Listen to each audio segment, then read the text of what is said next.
नमस्कार, वंदे मातरम। मैं हूं श्यामगिरी। आप देख रहे हैं हमारा चैनल मुद्दा भारत का। मुद्दा भारत का यानी मुद्दा आपका। आज का हमारा मुद्दा है महाराष्ट्र की राजनीति का। भाजपा के प्रदेश अध्यक्ष चंद्रशेखर बावनकुळे जी ने कहा है कि अगला सीएम जो है फडणवीस जी होंगे और वो चाहते हैं कि हम उनके एक अध्यक्षता में जो है ये पद उनको मिल जाए। इसी पर हम चर्चा करेंगे हमारे सहयोगी अनिल थत्ते जी से। थत्ते जी, आप क्या मानते हो बावनकुळे जी का जो स्टेटमेंट है ये किस तरह का स्टेटमेंट है, और आज क्या वो जो भाजपा है, भाजपा के लोग हैं, क्या शिंदे साहब से नाराज़ हैं या उनको नहीं जम रहे? सर, ऐसा है कि महाराष्ट्र प्रदेश भाजपा के अध्यक्षों की जी एक ऐसी परंपरा बन गई है कि जो ऐसे कोई वक्तव्य करते ही हैं कि जिसकी वजह से भारतीय जनता पक्ष महाराष्ट्र की जो है वो भी मुसीबत में आती है, और फडणवीस साहब तो ज़्यादा आते हैं और विपक्ष को मौका भी देते हैं। बहुत ही ज़्यादा फडणवीस साहब का सुदैव ये है कि वो भाजपा के नेता है, और दुर्दैव ये है कि भाजपा के ऐसे नेता मुखर हो उठे हैं, या बकना शब्द यूज़ करना फडणवीस साहब को अच्छा नहीं लगेगा, बकवास भी शब्द उनको अच्छा नहीं लगेगा, मगर बोलना बोलेंगे। चलो, फडणवीस साहब के भावनाओं की कदर और आदर करते हुए हम बोलेंगे कि देखो, लाइन से राव साहब दानवे कुछ भी बोल देते थे और परेशानी में लाते थे। भारतीय जनता पक्ष के खिलाफ जितने आंदोलन हुए उसमें राव साहब दानवे का भी एक योगदान था। और उसके बाद हुए चंद्रकांत दादा पाटिल जी, उन्होंने भी वही परंपरा कायम रखी कंट्रोवर्शियल विधान करने का, और वो विधान करने के बाद या तो माफ़ी मांगने का या वो उनको पनिशमेंट मिली, उनका अध्यक्ष पद गया, उनका ये भी गया, मंत्री पद भी मिला, तो ऐसा मिला कि भाई जो उनको बिल्कुल पसंद नहीं है। फिर भी आगे चल के लोग पर्टिकुलरली अध्यक्ष जो है वो क्यों नहीं सुधरते, वो क्यों नहीं अपने वो होता है ना, जबान को लगाम दो। जबकि मोदी जी ने जब प्रधानमंत्री बने पहले दिन उन्होंने यही कहा था कि सब लोग अपनी जबान पर पहले जबान को लगाम दो। मोदी जी का भी आदेश नहीं, 7 साल हो गया उस बात को कहे हुए उनको, तो 8 साल हो गया। 8 साल क्यों चंद्रशेखर बावनकुळे भी कोई ऐसा, उनकी परंपरा नहीं रही है कि वो ऐसा विधान करेंगे कि जिसकी वजह से बीजेपी का रुतबा बढ़ेगा, इमेज बढ़ेगी। ऐसे ही वो भी बोलते हैं, जैसे दानवे बोलते थे और चंद्रकांत दादा बोलते हैं, वैसे वे भी कुछ बोल देते हैं कि जिसकी वजह से सर देखो, बीजेपी कैसे है ना, एक अभी तो सागर का महासागर हो गया। जी बिल्कुल, मोदी जी के नेतृत्व में ये सागर नहीं, अभी महासागर हो गया। पहले ऐसे बोलते थे भाई कांग्रेस एक ऐसा महासागर है कि जिसमें कितने भी लोग चले गए कोई फ़र्क नहीं पड़ता है। तो वैसे महासागर हो गया है भाजपा, मगर फिर भी कैसे है ना कि सामने महाराष्ट्र में, पर पूरे देश में अगर देखेंगे आप तो शांति है सर।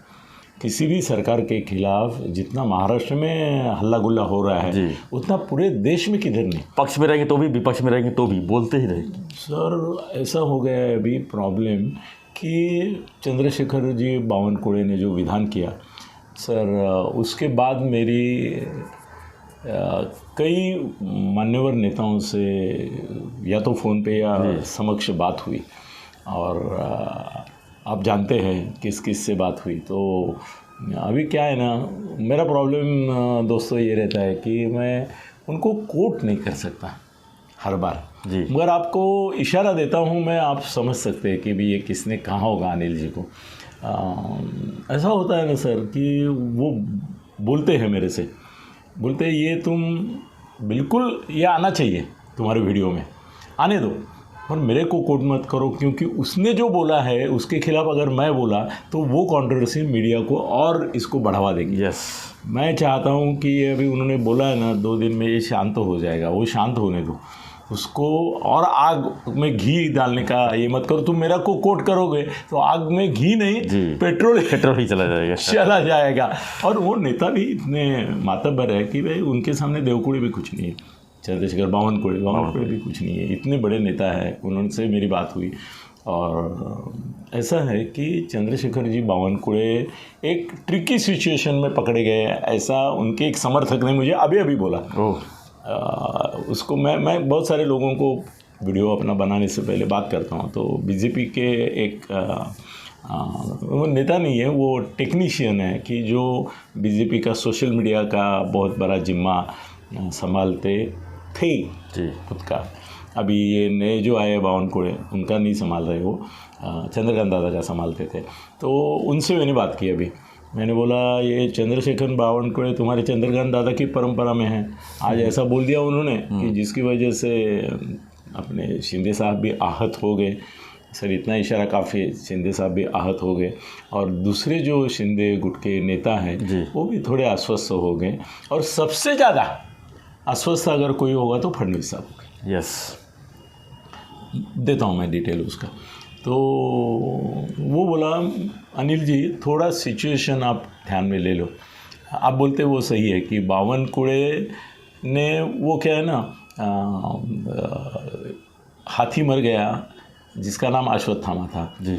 तो धर्मराज को इसने पूछा कि भाई अश्वत्थामा मर गया, तो उन्होंने तो उसके पिताजी ने तो ऋषि ने तैयारी की थी कि भाई मैं ये करूँगा, आत्मदहन करूँगा, क्योंकि अगर अश्वत्थामा नहीं जिंदा है तो मैं भी नहीं जिंदा रहूँगा। तो जब द्रोणाचार्य जी ने इसको पूछा धर्मराज को कि भाई अश्वत्थामा मर गया कौन, तो उनको अपेक्षा थी कि भाई धर्मराज झूठ नहीं बोलेगा जी। मगर सर आजकल धर्मराज के पिल्ले बहुत हो गए जी। वो क्या करते हैं कि हाँ भी और ना भी, आपको जो निकालना है अर्थ निकालो। उसने बोला नरोवा कुंजरोवा, कुंजर मतलब हाथी जी। तो उसने बोला अश्वत्थामा मर गया, किंतु नरोवा कुंजरोवा, आदमी या हाथी इसका मुझे पता नहीं, जबकि पता था, मगर उसने ऐसा बोलने के तुरंत उन्होंने शस्त्र रख दिए द्रोणाचार्य ने। नहीं, उन्होंने हाथी बोला था उस समय, कृष्ण जी ने शंख बजा दिया, वो हाथी सुनाई नहीं दिया उनको। अच्छा ये भी बात है, ये बात है, ये कृष्ण ने किया। यस, चीटिंग किया, ये हाथी वाला बस शब्द उनको। चीटिंग नहीं होता है वो सर देखो, छोटा आदमी करता है वो चीटिंग होती है, बड़ा आदमी करता है वो राजनीति होती है। नहीं तो है कल आपके सामने कि भाई कृष्ण ने चीटिंग किया, सर नहीं कृष्ण ने चीटिंग नहीं किया, उन्होंने बड़ी राजनीति की। नहीं तो कृष्ण नीति के बारे में एक किताब है सर। उन्होंने कहा कि अश्वत्थामा मारा गया किंतु हाथी, जब किंतु हाथी बोला तो उन्होंने शंख बजा दिया। नहीं, सुन नहीं या हाथी, आदमी या हाथी, हाथी के समय आप बोलते शंख बजा दिया। वो मेरे आप बोले तो याद आया मुझे, मगर वो छूट गया था।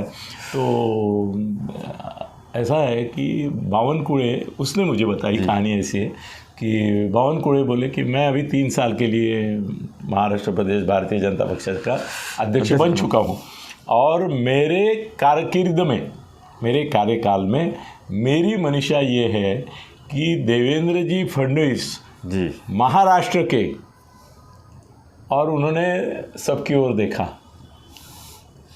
मुख्यमंत्री शब्द उन्होंने मुंह से नहीं बोला, नहीं निकाला, उन्होंने सबकी ओर देखा। अब वो धर्मराज की भूमिका में गए कि भाई तुम ही बोलो क्या, तो लोग बोल रहे क्या। तो जनता से, उनकी जो बीजेपी के लोग बैठे थे उनके एक मुख से आवाज आई मुख्यमंत्री। अभी उसके बाद ये धर्मराज बोलता है कि हाँ जी। अभी ये हाँ में उन्होंने ऐसा किया कि भाई मैं तो मुख्यमंत्री बोला नहीं, बीजेपी के जो लोग सामने बैठे थे उन्होंने मुख्यमंत्री बोला, मैंने तो हाँ बोला सिर्फ। मतलब वे धर्मराज की भूमिका में बिल्कुल फिट खुद को उन्होंने बिठा दिया नरोवा कुंजरोवा की तरफ। मगर सर ऐसा है कि वो महाराष्ट्र प्रदेश भाजपा का अध्यक्ष है, तो उन्होंने जैसा ही ये किया तो मीडिया है जी। तो वो मीडिया ने तुरंत ये कर दिया कि बावनकुळे ने ऐसा विधान किया कि मेरे कार्यकाल में अगले मुख्यमंत्री फडणवीस बनेंगे। उन्होंने ये नहीं दिया। अभी मैं डिटेल दे रहा हूँ ना सर, ये कभी कभी ऐसा होता है कि हम बहुत डिटेल देते हैं, उसकी वजह से वो व्यक्ति ने जो सच में बोला है उसका भी खुलासा होता है।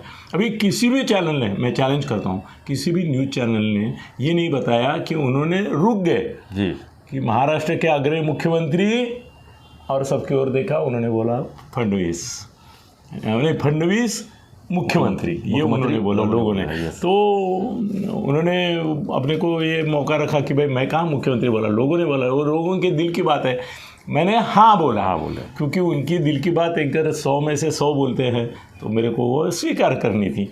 सो इसमें अभी प्रॉब्लम ऐसा हो गया कि चैनल वालों ने तो इतना ही दिखाया मतलब वो हाँ और ये वो गैप दिखाई नहीं, उनका स्टेटमेंट नहीं दिखाया। जब मीडिया वाले क्या करते हैं कि स्टेटमेंट में ऐसे गैप भी होता है ना, वो दिखाते नहीं है जी, डायरेक्ट बोल देते कि इन्होंने इनका ये किया। अब दो चीज़ें हुई सर इससे कि एक तो ऐसा है कि फडणवीस ऑकवर्ड हो गई पोजीशन उनकी, क्योंकि आज की तारीख में महाराष्ट्र के मुख्यमंत्री एकनाथ जी शिंदे हैं जी, अभी से आप उनको अनस्टेबल कर रहे हैं कि भाई ये थोड़े दिन का मुख्यमंत्री है, फडणवीस ही मुख्यमंत्री बनने वाले हैं, थोड़ा टाइम दे रहे हैं इनको खेलने के लिए, ये प्रैक्टिस कर रहे हैं, करने दो इनको, ताकि उनकी जो आगे बढ़ जाए। हाँ आगे चल के फडणवीस ही अगले चुनाव के बाद मुख्यमंत्री बनने वाले हैं, या तो पहले भी बनेंगे या तो कुछ और भी विकल्प हो सकता है। तो ये शिंदे के लिए बहुत हानिकारक था। शिंदे साहब मनोबल गिराना होता है, उनका मनोबल गिराना, आत्मविश्वास को धक्का पहुंचाना, और दूसरी बात ये लोगों में ये मैसेज देना कि भाई ये थोड़े दिन के हैं। सर कैसे है ना कि मुख्यमंत्री अगर स्टेबल है, बहुत दिन चलने वाला है, तो लोगों का देखने का नज़रिया, अभी वो बोल रहे उद्योगपतियों को कि भाई महाराष्ट्र में आ जाओ, महाराष्ट्र में बड़े कारखाने खोलो, वो बोलेंगे तुम तो थोड़े दिन के मुख्यमंत्री हो, तुम हमको बुला रहे हो, कल कौन संभालेगा? फडणवीस आएंगे तो उनका नज़रिया अलग रहेगा, तो हम तुमको। दूसरी बात सर ये है कि ये जो 40 लोग उनके साथ आए हैं और 13 खासदार आए हैं सर, वो विचलित हो जाएंगे ये बावनकुळे के स्टेटमेंट से। वो बोलेंगे हम सुरक्षित नहीं, यहाँ पे हम सुरक्षित नहीं हैं, इसका ही ठिकाना नहीं है, तो हम ये बदली हो जाएगा या तो इसको निकाल देंगे, तो हम कहाँ जाएंगे? बिल्कुल। तो क्या बावनकुळे ये चाहते थे कि भाई ये जो 40 लोग उनके साथ आए हैं वो विचलित हो, उनके मन में एक डराव पैदा हो और उनको ऐसा लगे कि भाई शिंदे के पीछे रहे ना नहीं रहे, या बावनकुळे का ये गेम उसके पीछे ऐसा है कि भाई शिंदे के साथ जाने के बजाय डायरेक्ट बीजेपी में आ जाओ, वहाँ पे आपको स्टेबिलिटी मिलेगी क्योंकि अगला मुख्यमंत्री फडणवीस बन रहे। क्या था? एक तो बात पक्की है कि इस प्रकार का सवाल जब वो पूछते हैं तो उनको मालूम है फडणवीस बोलने के बाद मुख्यमंत्री आएगा जी, ये सब उनको भी मालूम है, और वो लोगों के मुंह से कहलाने के लिए अगर उन्होंने किया है तो इसके क्या कुटिल राजनीति है क्या? शिंदे को अनस्टेबल करने की राजनीति, कुटिल राजनीति है क्या? मुझे तो ऐसा डाउट आता है।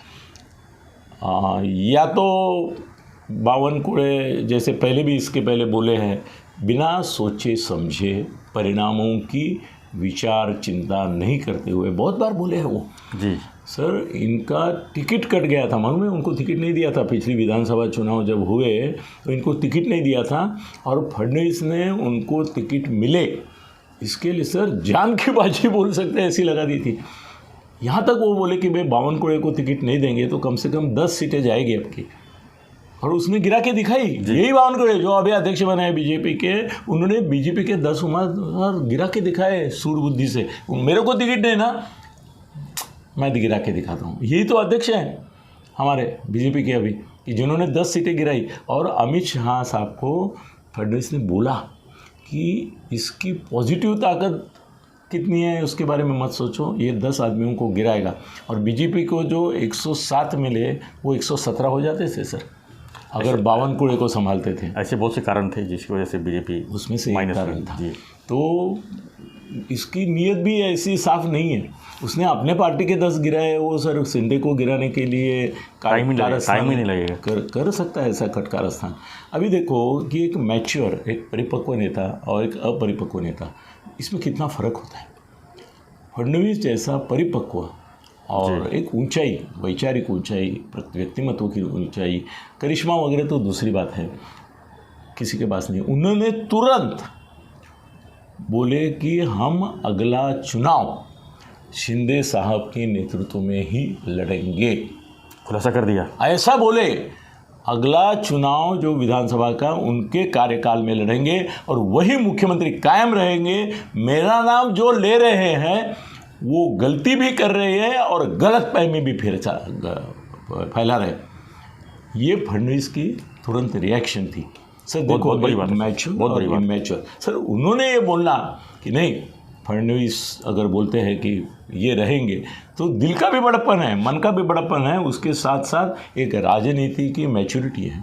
कि भाई इनको अभी अस्थिर मैं कर दूंगा तो मेरी सरकार अस्थिर हो जाएगी। दोनों भी नहीं आएंगे। 40 में से कल को दोनों नहीं जा आएंगे, तब सकते क्या हैं। करेंगे? हाँ, तो वो मैच्योरिटी दिखाई। सर मैं अभी एक कोट ऐसा, ये बावनकुळे के बारे में थोड़ा मैं संभ्रम में क्यों हूँ, क्योंकि उनके साथ मेरी जो बात हुई तो वो पूरी सीक्रेट बात थी। महाराष्ट्र शिंदे गुट के एक शीर्षस्थ नेता हैं। मैं थोड़ा धर्मराज की नीति अपनाता हूँ, नरोवा कुंजरोवा करता हूँ। एक शीर्षस्थ नेता हैं, तो उनके साथ मेरी करीबन 25 मिनट की मीटिंग इतनी भागदौड़ में भी हुई। तो मैंने उनको बोला कि बावनकुळे ने ऐसा बोला है। तो उन्होंने बोला, अनिल जी मी ते काय बोलतात याला महत्त्व देत नाही।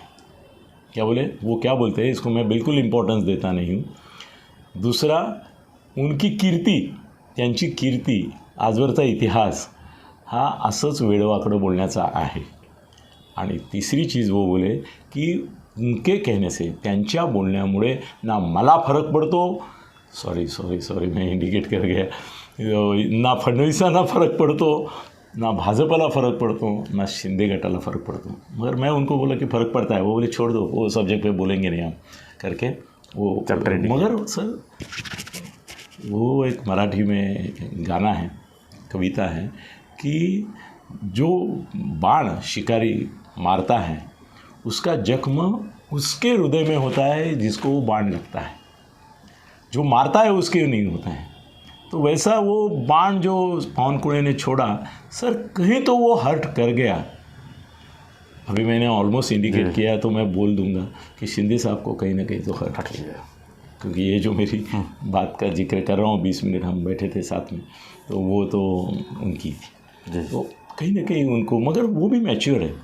उन्होंने क्या बोला कि उसका कुछ परिणाम होता नहीं, उसकी वजह से वो क्या बोले उससे नहीं। जब तक फडणवीस साहब और मैं, हमारी जोड़ी एकजुट है, हम एक को दूसरे से आदर प्यार और व्यवहार में भी बराबरी के एक नाते से ये करते, तब कौन क्या बोलता है इसको, ये नहीं है, फ़र्क नहीं है। मगर सर इसके वजह से दूसरे खेमे में हलचल हो गई, क्योंकि अभी वहाँ भी मुझे नाम लेना पड़ेगा। मैंने तो अगर हर्ट की बात की है शिंदे साहब की, तो दूसरी बात करनी पड़ेगी। मुझे रोज़ सुबह और रात को मैं संजय से बात करता हूँ, तो संजय के साथ अभी अपना वीडियो होने से पहले 2 घंटा बात की, तो मुझे संजय ने पूछा, मैं उसको पूछता हूँ तो वो मेरे को भी उल्टे सीधे सवाल करता रहता है। उसने बोला, अनिल बावनकुळे काय बोलले बघितलं का? हाँ, मतलब ऐकलं मी। मैंने उसको नहीं ये बताया कि कल मेरी शिंदे साहब के साथ भी इसके ऊपर बात हुई थी और वो हर्ट हो गए थे उसकी वजह से। मैंने बोला हाँ देखा। वो बोला, मैं जब बोलता हूँ कि फरवरी में इनकी सरकार गिरेगी, हाँ, तो तुम मेरे ऊपर वीडियो बनाते हो और मेरे को ऐसा बताते हो कि मैं झूठ बोल रहा हूँ और ये बोल रहा हूँ। वो बोला, ये बावनकुळे जब फडणवीस के मुख्यमंत्री होने की बात करता है तो तुमको क्या लगता है कि शिंदे साहब के 40 लोग जो उसके साथ आए हैं वो यही रहेंगे? वो बोला, बावनकुळे को कोई सीरियसली लेता नहीं, ये बात तो मैं बोला त्याला कोण सीरियसली घेता है? तो बोले वो बात सही है, मगर एक पिल्लू उसने छोड़ दिया। त्याने मराठीत मला सांगितलं, कधी कधी काय होतं की एखादी पाल मतलब चिपकली, वो ऐसा एक पिक्चर है ना सर, मैंने देखा है। वो एक ऐसा मगरमच्छ का छोटा पिल्ला रहता है, उसको लगता है कि ये चिपकली है, तो वो क्या करता है, संडास में डाल के फ्लश कर देता है। सो वो चिपकली नहीं होती है, वो मगरमच्छ होता है। सर बाद में वो पिक्चर में ऐसा दिखा है कि वो शहर में ढाँव करके एकदम रास्ते के वो जो ड्रेनेज के पाइप रहते हैं उसमें और उसके ढक्कन रहते हैं, वो ढक्कन से ऊपर आता है और लोगों को खा के फिर ढक्कन में चला जाता है और पूरे शहर में उधम मचाता है वो मगरमच्छ का छोटा पिल्ला, जिसको चिपकली समझते थे। तो उसने मुझे, वो भी सर, संजय भी एक ताकतवर बुद्धिमान प्रतिभाशाली नेता है और मैंने जितना स्टडी किया है वो भी बाप आदमी है मेरे जैसे ही। तो उसने मुझे बोला, ये चिपकलियाँ जो छोड़ते हैं ना, बोले याद रखो ये मगरमच्छ बन के बाहर निकलती है। और मैं जब फरवरी की बात कर रहा हूँ तो मैं फडणवीस और शिंदे की बात नहीं कर रहा हूँ, ऐसे लोग ये जो चिपकलियाँ हैं बीजेपी में, वही इनको अस्थिर करेंगी। तू लिख ले, बोले फडणवीस और ये एक दूसरे को पकड़ के रखेंगे। वो बोला तुमने एक मुझे अच्छा मैसेज भेजा था की हे ट्विन नाही आहे, खाली मतलब जुळे बोलतो ना आपण मराठीमध्ये, जुळे नाही आहेत, हे सयामी जुळे आहेत। सयामी जुड़े क्या होता है, उनका एक दूसरे से शरीर है ना अखंड रहता है, चिपका रहता है, उसको बोलते हैं। तो बोला तू बोला ना सयामी जुळे, हे सयामी जुळे आहेत बरोबर आहे, पण त्यांच्या पक्षामध्ये जे इतर लोक आहेत ना ते हे जे जुळे आहे ना त्यांना खुळे समजतात, उनको समझ में नहीं आ रहा है। वो भी बोला उसको कि ये दोनों जब तक एक साथ है तब तक इनका कोई बाल बाका नहीं कर सकता। तो मैंने उसको ज़रा टोका, मैं बोला बाका बाल कर नहीं सकता तो तुम भी नहीं कर सकते। बोला मेरे करने की ज़रूरत नहीं आनी, मैं फरवरी बोला, मार्च बोला, ये बोला, उससे फ़र्क नहीं पड़ेगा। इनके ही बीजेपी वाले ऐसे कुछ न कुछ नादानियाँ करते रहेंगे, बोलते रहेंगे कि धीरे धीरे अभी कैसे है ना, सबको मिनिस्टर नहीं बनाया है, उनके मन में जो असंतोष है उस असंतोष का कारण वो यही बताते हैं कि भाई हमारे काम में थोड़ा ये हो रहा है, आपको हमको मिनिस्टर बनाना चाहिए, वो ये इशू करेंगे। सर मैं बहुत बड़ी बात आज देखो दर्शकों, मैं आपके सामने बहुत बड़ी बात कर रहा हूँ कि मुझे संजय राउत ने ये बताया कि वो बोले कि जैसे महाआघाड़ी से निकलकर भाजपा के साथ जाने का निर्णय शिंदे साहब ने जब लिया तो 40 लोगों ने बोला कि राष्ट्रवादी के प्रभाव, दुष्प्रभाव के कारण हमको बाहर निकलने के सिवाय चारा नहीं रहा।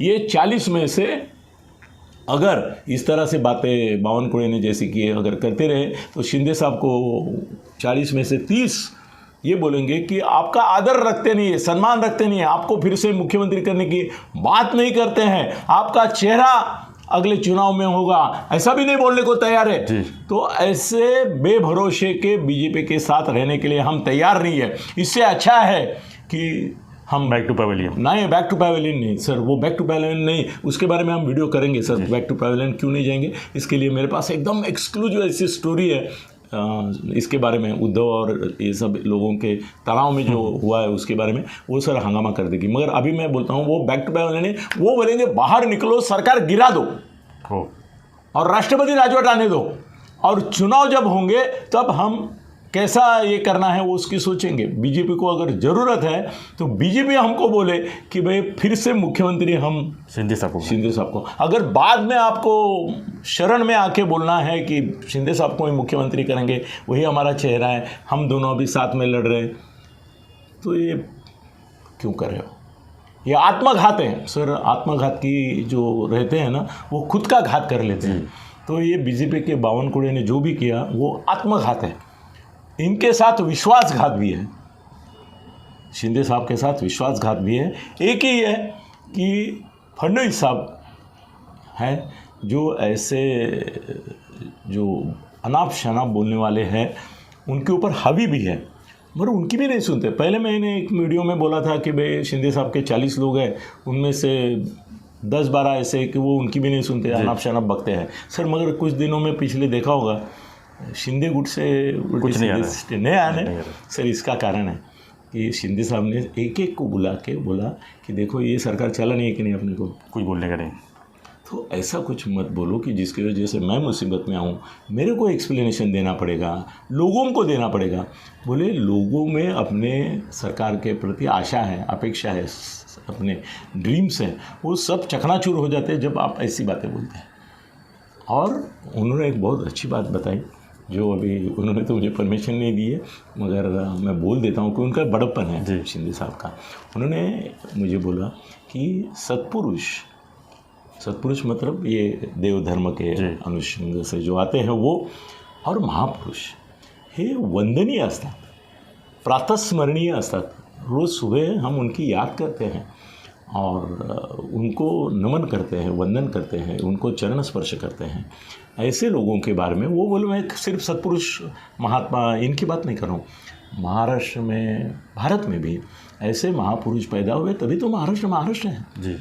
बोले डॉक्टर बाबा साहेब अम्बेडकर है, छत्रपति शाहू महाराज है, महात्मा फुले हैं, कर्मवीर भौराव पाटिल है, ये सब जो महापुरुष है वो सत्पुरुष है। जो आध्यात्मिक होता है ना सर, उन्होंने बहुत सुंदर ये किया। क्या है ना, शिंदे साहब को जिस तरह से कवरेज मिलना चाहिए ना, उनकी एक बुद्धि प्रतिभा, अभी उम्र आ रही है उनको किसी ने पूछा कि अरे आज तक ये नहीं दिखाई दे रहा था, वो आज तक हमको अवसर ही नहीं दिया गया है, मगर अभी उभर के आ रही है जी। और उन्होंने बोला ये सत्पुरुष और ये महापुरुष मतलब महाराष्ट्र। महाराष्ट्र के आगे जो महाशब्द है वो इन महापुरुषों के कारण है जी। ऐसा वो बोले। तो उनको ये नहीं करना चाहिए। हमारे लोगों को तो मैंने सीधा बोल दिया कि आपके मुंह से ऐसा कुछ नहीं आएगा, आपको बोलना भी नहीं चाहिए, मन में आदर ही रखना चाहिए। भाई रोज़ सुबह तुम्हारे इसमें ये रखो, मेरा फोटो मत रखो, क्या है ना मुख्यमंत्री का फोटो रखते हैं ना सब जगह, बोले मेरा नहीं रखा चलेगा, इनका रखो, महापुरुषों का, इन महापुरुषों का रखो, इनकी वजह से हम यहाँ हैं।